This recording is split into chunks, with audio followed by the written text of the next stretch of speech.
Assalamualaikum warahmatullahi wabarakatuh. Halo teman-teman, mudah-mudahan kita semua selalu dalam keadaan sehat walafiat. Jumpa lagi dengan saya, Siti Jamila, praktisi talent mapping. Kali ini kita akan membahas dua bakat yang ada di wilayah relating talents, yaitu bakat responsibility dan bakat belief. Nah, apa sih penjelasan dari kedua bakat ini? Jika seorang pribadi yang memiliki dua bakat ini kira-kira akan seperti apa sih gitu ya, orangnya, pribadinya, gambaran-gambaran yang aktivitas dan sebagainya yang memang paling tepat bagi orang yang memiliki bakat keduanya. Nah, bakat responsibility ini adalah bakat yang memang selalu jika seseorang memiliki bakat ini dia selalu bisa diandalkan. Karena kenapa? Karena ia memang punya dorongan yang kuat dari dalam dirinya itu untuk selalu menuntaskan tugasnya. Ketika itu sudah menjadi tanggung jawabnya dan dia sadar betul itu adalah tanggung jawab saya misalnya ya, itu maka dia akan punya dorongan kuat untuk menuntaskan. Jika dia tidak menuntaskan itu, dia akan merasa ada sesuatu yang kurang gitu ya. Ada hal yang belum terlaksana dengan baik, dia akan merasa itu satu bentuk kewajiban ya tanda petik ya, kewajiban yang dia harus tuntaskan gitu. Sehingga pribadi yang memiliki bakat responsibility ini adalah pribadi yang sangat bisa diandalkan ketika memang itu sudah menjadi tanggung jawabnya dan dia tahu, dia sadar bahwa itu adalah tanggung jawab dia, maka kita bisa mengandalkan dia untuk menuntaskannya, begitu. Mungkin Anda ya atau teman-teman juga, teman-teman atau keluarga mungkin ada yang memiliki bakat responsibility ini, biasanya akan sangat mudah dikenali bagi orang yang memiliki bakat responsibility karena itu akan terlihat dari laku dia setiap hari ya. Misalnya di tempat kerja, di rumah dan di lingkungan keluarga bahkan itu sangat terlihat. Oke. Kemudian core strength dari orang yang memiliki bakat responsibility ini memang dia itu menuntaskan tugas memang core strength-nya. Biasanya sulit menolak tugas. Nah, ini yang menjadi problem juga ya ketika tidak bisa mengenali dengan baik. Karena dorongan dari dalam itu dia ingin selalu menuntaskan tugas, ketika dia diberi tugas dia sulit menolak, apalagi misalnya dukungan bakat-bakat yang lain juga lemah seperti komen gitu ya. Ini bisa saja terjadi, tapi kalau misalnya dia bisa meregulasi dirinya itu ya kemungkinan bisa tidak ya, kemungkinan akan berjalan dengan baik. Bagaimana sih cara mengembangkannya? Nah, cara mengembangkan bagi orang yang memiliki bakat responsibility ini sebetulnya juga tergantung pada bakat yang dimiliki yang lain gitu. Jadi bakat-bakat pendukung yang lain. Misalnya orang yang didukung oleh bakat-bakat tertentu ya, misalnya ideation kah, intellection kah, atau banyak aktivitas, banyak bakat di wilayah relating talents ya, tentu arahnya akan ke situ juga gitu. Jadi sangat tergantung dengan bakat pendukung. Nah, tapi kita bisa lihat ya, cara mengembangkan secara umum saja, biasakan untuk menerima tugas. Nah, ini menjadi penting karena memang itu kebutuhan dia. Kebutuhan orang yang memiliki bakat responsibility. Kemudian biasakan untuk berlatih melakukan penuntasan. Biasakan untuk menuntaskan tugas. Nah, ini sebetulnya bisa kita lakukan sejak kecil ya, mensimulasi anak-anak kita ya, terutama di fase-fase tumbuh kembang ya. Ini sangat sangat penting untuk kita latih, terlepas dia punya bakat responsibility atau tidak, tapi sebetulnya kalau misalnya dia tidak punya, toh ini juga harus bukan berarti mereka tidak menuntaskan itu tidak apa-apa ya. Tentu setiap orang punya kewajiban. Tapi kalau dia punya bakat responsibility, ini akan menjadi lebih mudah untuk mendorongnya menuntaskan tugasnya. Tapi butuh stimulasi, itu yang perlu disadari oleh orang tua. Kemudian dia juga perlu ya mengelola SDM, belajar ya, kemudian belajar mengelola waktu dan skill-skill-nya tentu yang berkaitan dengan kemampuan yang dimiliki, kemampuan di bidang mana dia intens di situ ya, terlibat di situ. Kemudian apa sih potensi kekuatan yang mungkin ada pada orang yang memiliki bakat responsibility? Potensi kekuatannya bisa creating ya. Creating itu jika dia didukung oleh bakat ideation dan fokus, itu dia akan menjadi pencipta sesuatu ya. Meng-create. Kemudian representing, ini juga mempresentasikan kembali misalnya produk dan sebagainya, atau misalnya hal-hal yang lain yang terkait dengan penugasan dari orang lain. Ini bisa menjadi potensi kekuatan. Kemudian distributing atau delivering.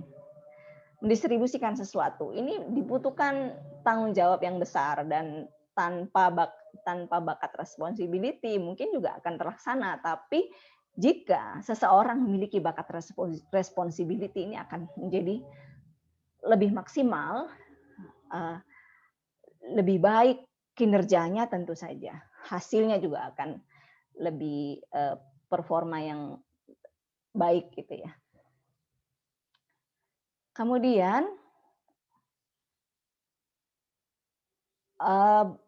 dari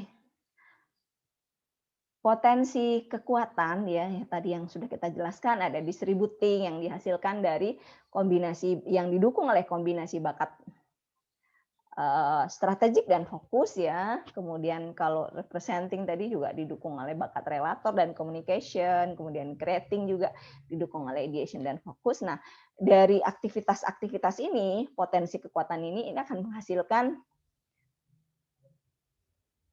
menghasilkan tipe kekuatan, yaitu tipe kekuatan yang muncul ya misalnya ambasador, kreator, distributor. Nah, itu aktivitas mohon maaf, bukan maksud saya adalah tipe kekuatan. Jadi ini akan didorong ya oleh orang-orang yang memiliki bakat responsibility.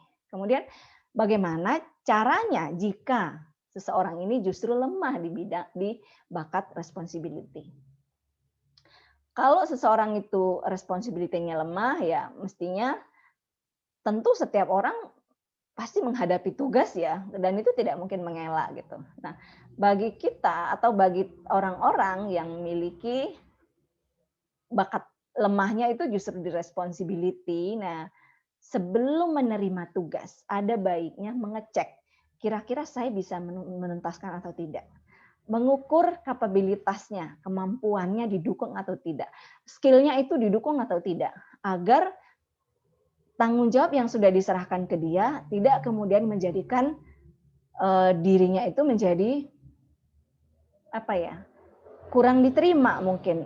Bisa jadi juga orang menjadi punya harapan besar tapi kemudian tidak didapatkan gitu. Kecewa mungkin ya.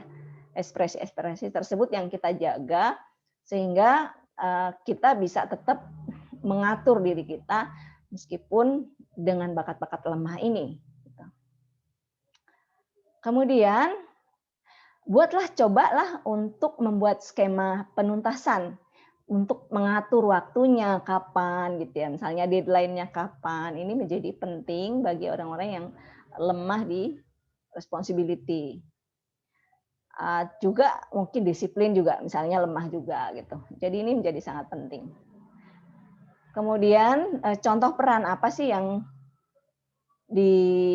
cocok ya bagi orang yang memiliki bakat responsibility. Ini bisa kreator ya, tadi kreator tentu disesuaikan dengan minat orang tersebut ya. Kalau misalnya dia di bisnis itu bidang apa dulu gitu, bidang kuliner kah, bidang jasa kah misalnya, atau bidang apa saja gitu, bidang edukasi kah, dan nanti akan sangat menyesuaikan dengan minatnya, juga bakat yang didukung oleh bakat apa.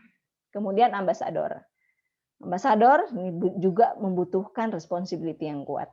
Kemudian distributor, bayangkan jika seseorang harus mendistribusikan sumber daya yang banyak Kalau tidak didukung oleh bakat responsibility, mungkin dia akan cepat lelah ya. Kemudian satu lagi profesi yang sangat penting untuk memiliki bakat responsibility, yaitu edukator. Seorang pendidik tanpa didukung oleh bakat responsibility, mungkin dia akan kesulitan menuntaskan tugas-tugasnya setiap hari. Bagi orang yang memiliki yang berprofesi di bidang di guru ya, profesi guru itu kan menjadi sangat penting ya bakat responsibility ini. Bagaimana ia harus bertanggung jawab pada anak-anak yang sudah dititipkan pada dia setiap hari misalnya. Itu ya teman-teman penjelasan tentang bakat responsibility.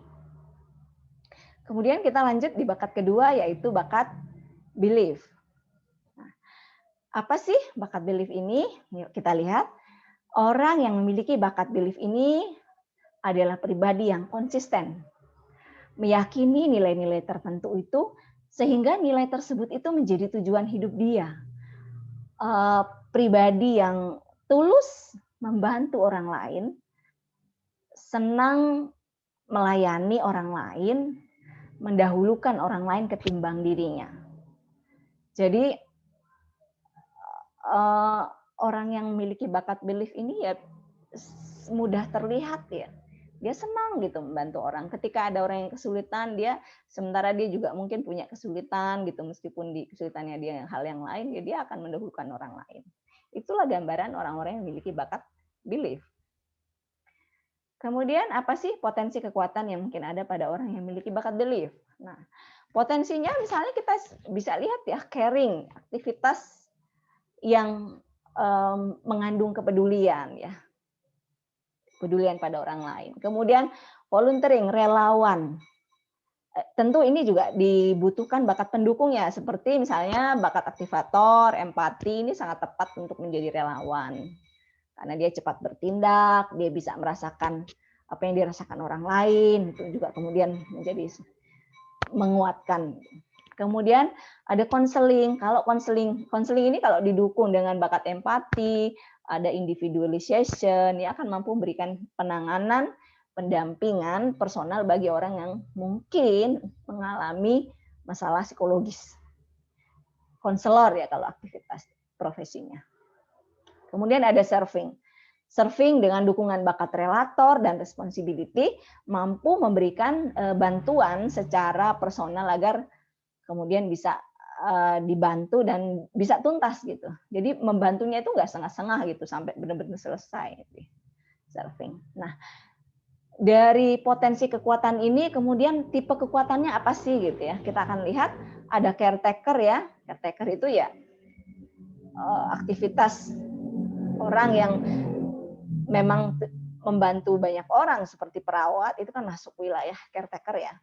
Kemudian volunteer memang bergerak di dalam ya sebagai relawan, banyak ya aktivitas-aktivitas relawan seperti bencana dan sebagainya itu. Kemudian konselor, ada server. Server ini ya misalnya customer service itu kan juga bagian dari server ya. Itu bisa. Kemudian bagaimana cara menyiasati jika misalnya seseorang ini justru bakat beliefnya lemah. Nah, orang yang bakat beliefnya lemah ini memang tidak secara spontan melayani orang, sehingga penting untuk menemukan arti penting dari makna melayani orang ini apa gitu. Makna dari membantu orang itu apa sih gitu. Kalau kita bisa memaknai itu, membawa misalnya pada aspek religiusitas ya, dalam agama kita itu kan sudah jelas ya, membantu orang lain itu mendapatkan pahala, kemudian barang siapa yang memudahkan urusan orang lain, urusannya dia juga urusannya akan dimudahkan insya Allah. Nah, hal-hal nilai-nilai seperti itu yang perlu kita install dalam diri kita agar kita tetap bisa punya jiwa mudah memberikan bantuan pada orang lain, meskipun tidak punya bakat belief atau bakat beliefnya justru lemah. Kemudian contoh peran atau profesi yang membutuhkan bakat belief. Ini tentu sangat berkaitan sekali dengan pelayanan kepada orang lain. Karena memang bakat belief ini selalu punya dorongan kuat untuk mendahulukan orang lain. Ketimbang dirinya ya. misalnya maintenance ya, di bidang maintenance, customer care, pelayanan pelanggan itu, kemudian ada perawat, ada pekerja sosial misalnya, tangkap bencana, tim-tim yang selalu siap pemadam kebakaran misalnya, kemudian, semua aktivitas yang itu sifatnya memang memberikan bantuan, volunteering ya. Kemudian pekerja sosial tadi, ada relawan juga, dan masih banyak sebetulnya aktivitas-aktivitas yang didukung oleh bakat belief ini atau ekspresi yang muncul dari orang-orang yang memiliki bakat belief ini, aktivitasnya.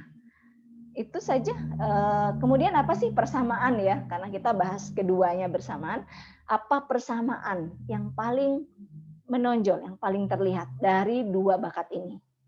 Kalau saya katakan bahwa kedua bakat ini, baik responsibility ataupun bakat belief, itu sebetulnya sama-sama ada di wilayah dedikasi kepada orang lain.